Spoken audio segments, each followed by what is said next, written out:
Сүлүктүдө үйүнөн чыгып кеткен бойдон дайынсыз болгон жаран изделүүдө.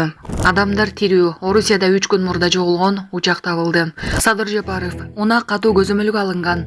Жана башка жаңылыктар түрмөгү видеого лайк басып, Манас ТВ каналга катталып, акыркы жаңылыктардан кабардар болуп туруңуз. Мисалы ушул жерден унааны дагы бир мисал кылып айтып кетким келет. Кече жакында билесиңер, унаанын жетекчиси камалган. Права сата беришет экен да, мындай. Система түзүп алыптыр дагы. Экзаменден өттү, окуду, мына деп эле сата берген. 30 жылдан бери ошентип келатабыз. Мен келгенде 10 000 сомго сатчу экен праваны. Анан кийин кысып баштасам 20 000ге көтөрүлүптүр. Дагы кысып койсом 50 000, катуу кысып койсом 80 000ге көтөрүлүптүр. Азыр 80 000ге сатып алганга барып жүрүшөт. 80 000 берейин, берип койчу права деп. Унаа мамлекеттик мекемесинин жетекчиси жакында эле айдоочулук күбөлүгүн сатып жаткан жеринен кармалганын баары билет деп билдирди президент Садыр Жапаров 21 декабрда 3-элдик курултайда. Ал жерде система түзүп, курсант бүттү деген шылдоо менен айдоочулук күбөлүктү сатып келишкен. Бул 30 жылдан бери болуп келе жатат.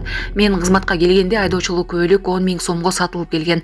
Тартип орното баштадым. Ошол жерден 20 000 сомдон сата башташты. Андан ары тазалоо учурунда 50 000 сомго. Эми бул коррупциялык система жоюлгандан кийин 80 000 сомго сатып алганга даяр адамдар бар, деди мамлекет башчысы. Президент унаа катуу көзөмөлгө алынганын белгиледи. Айдоочулук күбөлүктөрдү сатуу болбошу керек. Кырсыктар күбөлүктү сатып алуудан улам келип чыгат. Биз муну жокко кылышыбыз керек. Буга ар бир адам жардам бериши керек. Жаштар азыр мени уга турган болсо, анда алар туура билим алып, күбөлүктү окуп алышы керек, деди Садыр Жапаров. Эми унаа транспорттук каражаттарды айдоочулук курамдык каттоо боюнча мамлекеттик агенттик болуп өзгөртүлдү. 80 000ге сатып алганга барып жүрүшөт. 80 000 берейин, берип койчу права деп мына. Анан ошон үчүн унааны өтө катуу көзөмөлгө алып атабыз. Бүгүнкү күндө права сатуу деген болбош керек. Анткени 30 жылдан бери права сатып алгандар азыр авариянын көптүгү ошондон болуп атат бизде. Анан биз таптакыр муну буушубуз керек. Буга бардыгыңар макул болушуңар керек. Азыр мени угуп аткан жаштар болсо да права алам деп турган 16 жаш, 18 жаш, 20, 30 айырмасы жок. Карыган аксакалдар болобу.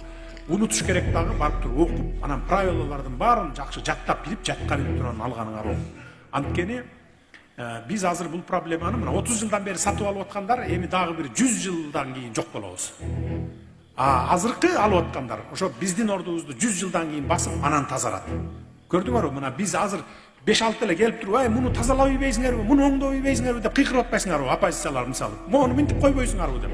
Ал ошо 30 жылдан бери ирип калган нерсени бир күндө, бир жылда кайра гүлдөтүп коюш кыйын. Унааны мисалы биз 50 жыл, 100 жылдан кийин арам оңдойбуз. Мына 100 жылдан кийин анан оңдоп гүлдөтөбүз да.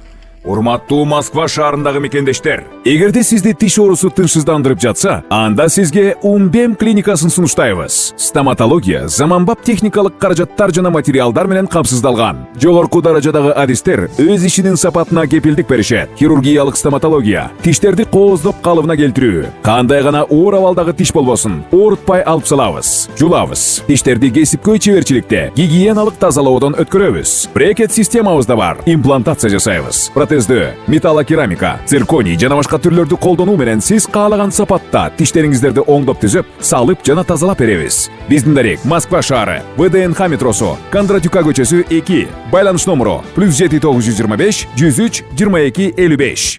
Сүлүктүдө үйүнөн чыгып кеткен бойдон дайынсыз болгон жаран изделүүдө. 19 декабрь күнү Сүлүктү шаарынын 1980-жылы туулган тургуну үйүнөн чыгып кеткен боюнча кайрылып келген эмес. Мындан улам ИИМдин кызматкерлери издөө иштерин жүргүзүүгө жардам сурап, Сүлүктү шаардык өзгөчө кырдаалдар бөлүмүнө кайрылышкан.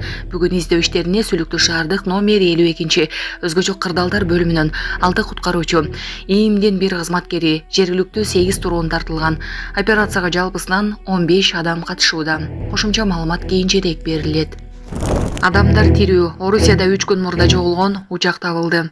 Орусиянын Камчатка аймагында 19 декабрда жоголгон Ан-2 учагы табылды. Бул тууралуу Камчатка аймагынын өзгөчө кырдаалдар министри Сергей Лебедев ВКонтакте социалдык түйүндөгү баракчасында жазды. Учак табылды, адамдар тирүү. Мен азырынча так эч нерсе айта албайм. Эвакуация иштери башталды деп жазды ал. Эскерте кетсек, Милково Ассоро багыты боюнча учкан Ан-2 учагы 19 декабрда түштөн кийин байланыш токтотулгон. Учактын бортунда 3 адам бар деп болжолдонууда. Учак жүк ташып бараткан.